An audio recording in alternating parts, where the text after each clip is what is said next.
Hey there, Singletracks riders. Today I'm going to share a bit about my experience on the YT Jeffsy Base. The Jeffsy Base is a 150mm bike, front and rear, has the same geometry as their carbon model, and you can read the full review with all the build details, geometry, and ride impressions on Singletracks.com.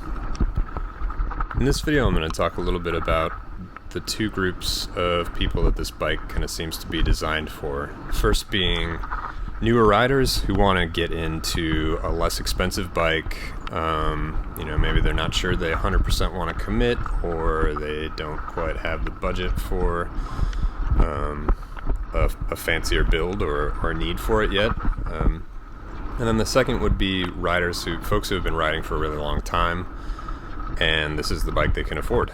So to start off, for new riders, or maybe people who are upgrading to their first longer travel trail bike, this base build's going to offer a fantastic place to start. It's got a really nice fork, the RockShox Yari. It works super well, it's plenty stiff, can be tuned and have volume spacers added to it as you start riding faster and kind of pushing the limits. And every bike across the size run comes with a dropper post, YT's Postman post, that works really well. This size medium came with a 125mm post, which I thought was a little short for a bike this capable.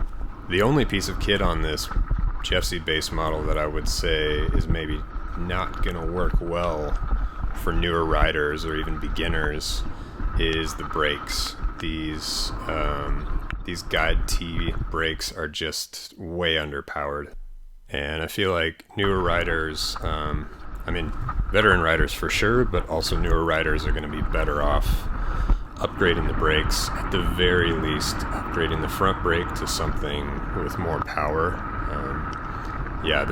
These brakes felt underpowered enough that they felt dangerous, and I swapped out the front brake right off the bat. And on the flip side, folks who have been riding for a long time and are looking for a bike with modern geometry that's gonna last for quite a while and they can upgrade, the geometry on this bike is spot on. It's really fun to ride, really easy to get used to and just hop on and go have fun. There's not really much you have to kind of adjust to in terms of the way the bike's laid out and the suspension platform. It really works well. And though the bike does come with a really nice set of DHR2 tires that hook up well in all kinds of off-camber and messy trail conditions, they only have the EXO casings, so if you're riding anything rough, I would imagine you're going to want something tougher in the back. And the shock is kind of the final element that might be divisive for some folks who've been riding for a long time and are used to being able to adjust their suspension however they want. If you like to tinker, the shock only has an external rebound adjustment, so there's no compression and there's only one rebound adjustment, so that's definitely something worth considering.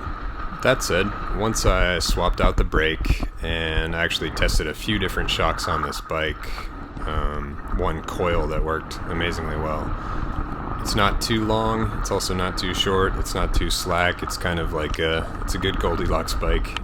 And none of the geometry or the build feels overly racy. I mean, this is a bike that is designed to climb and ride all day and pedal on all sorts of different trails and really be a whole lot of fun to ride downhill, and it does all those things really well.